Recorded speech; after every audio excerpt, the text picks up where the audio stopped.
1,500. Temperature is going to be in the mid-40s. With thunderstorms, they're projecting thunderstorms potentially to be on station.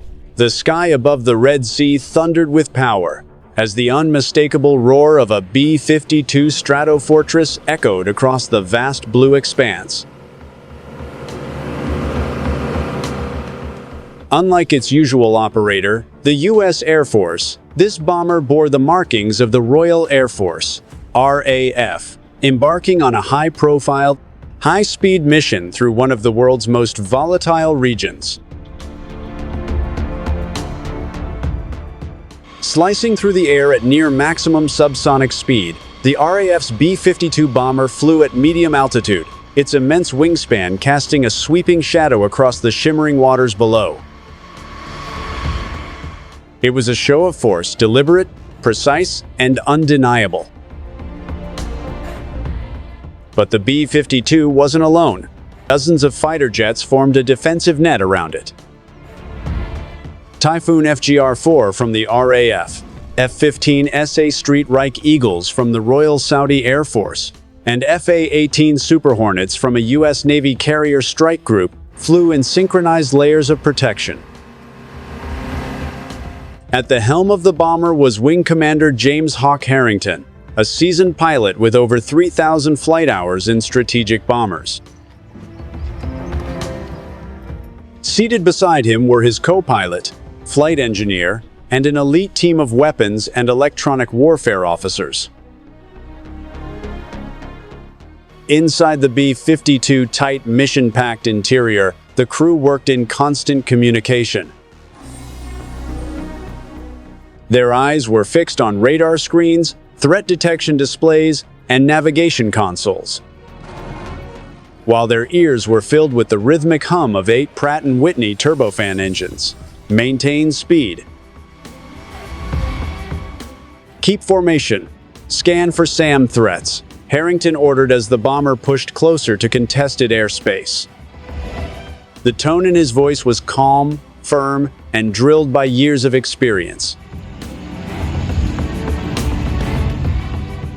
The fighter escorts performed fluid maneuvers, each flight of 4 jets alternating their coverage areas to ensure 360-degree aerial security. Any radar lock, any infrared trace, any unknown aircraft would be detected within seconds.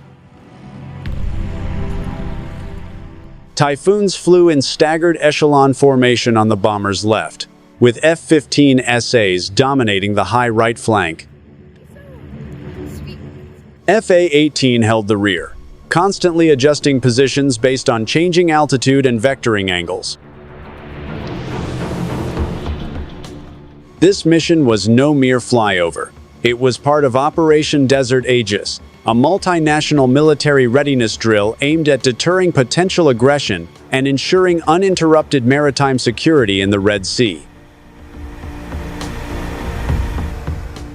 With rising tensions in the region, including drone strikes on cargo vessels and missile launches from militant groups, the coordinated flight served as both training and political message.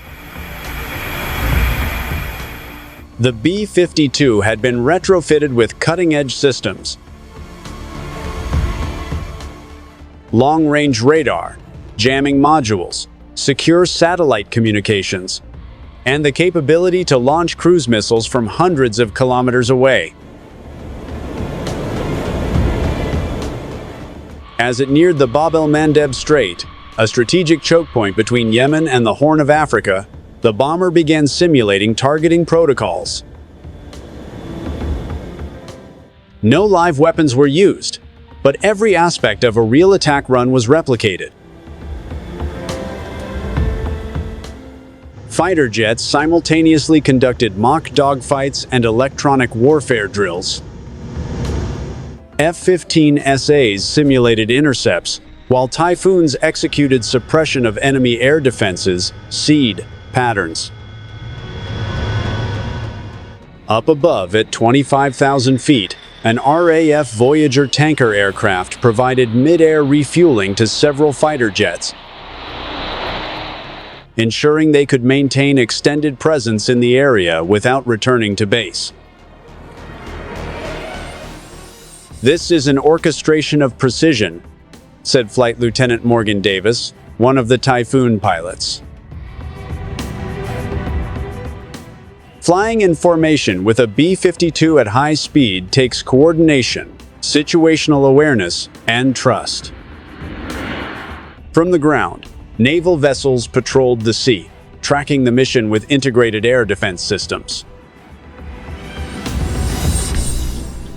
Royal Navy destroyers and U.S. Arleigh Burke-class warships communicated live with the air crews above. At the same time, MQ-9 Reaper Drive 1s and E-3 Sentry AWACS aircraft circled above, feeding real-time intelligence to command centers across multiple nations. Deep inside the B-52, mission specialists simulated the launch of AGM-86 ALCMs toward virtual targets, enemy radar installations, missile batteries, and hardened bunkers plotted across digital terrain. Every key pressed, every switch toggled inside the bomber was part of a carefully rehearsed chain of events, designed to maintain combat efficiency in a real-world strike scenario. Harrington kept his hands steady on the yoke, while the flight engineer monitored engine performance, and the electronic warfare officer scanned for any signs of enemy jamming attempts. As they neared the southern edge of the flight path, the bomber executed a steep turn westward, simulating an egress from hostile airspace, while fighters split into two protective formations. All systems green. Navigation point Alpha cleared. "Turning to Bravo route," said the navigator, confirming a successful mock strike run and safe disengagement from the simulated target zone. Over the radio, controllers from RAF Akrotiri in Cyprus provided course updates and air traffic deconfliction as commercial air corridors began to come into range. On board, the tension slowly eased. Harrington allowed himself a rare smile, glancing at the team. Another clean run. That's what we're here for. Meanwhile, back at the Coalition Operations Center, generals and senior defense analysts tracked the entire operation, marking it as one of the most successful multinational air shows of force over the Red Sea in recent history.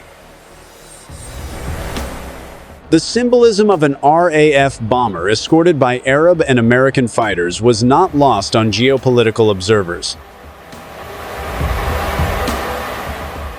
It sent a message not only of unity, but of strategic depth and reach. For hours, the formation held integrity. Even as the outside temperatures dropped at higher altitudes and communication chatter filled the airwaves.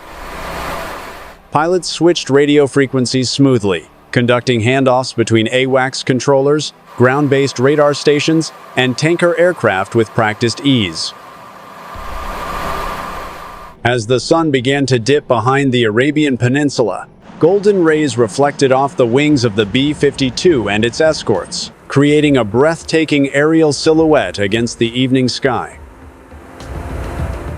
With fuel levels dropping and mission time exceeding 6 hours, the aircraft began their return to various airbases spread across the region. RAF Akrotiri, King Khalid Air Base, and the USS Eisenhower Carrier Group. Ground crews awaited their return, ready with maintenance gear, mission debriefing stations, and security protocols for the highly sensitive flight data the crews carried. Harrington gently guided the B-52 onto the runway, its massive wheels hitting the tarmac with a heavy yet smooth landing. The crew remained in post-flight procedures, focused and disciplined. As the engines wound down, technicians climbed aboard for immediate post-mission inspections, while officers escorted the flight crew to the debriefing room. In the debrief, Every maneuver, radio transmission, and simulated strike was reviewed, down to the second. Lessons were recorded, analyzed, and shared with Allied command. "This is more than just a flight," Harrington told the room. "This is how we prepare for the worst, so peace can have the upper hand." His words resonated through the hangar, where the B-52 stood tall, scarred from countless missions, yet still the symbol of strategic might and multinational resolve.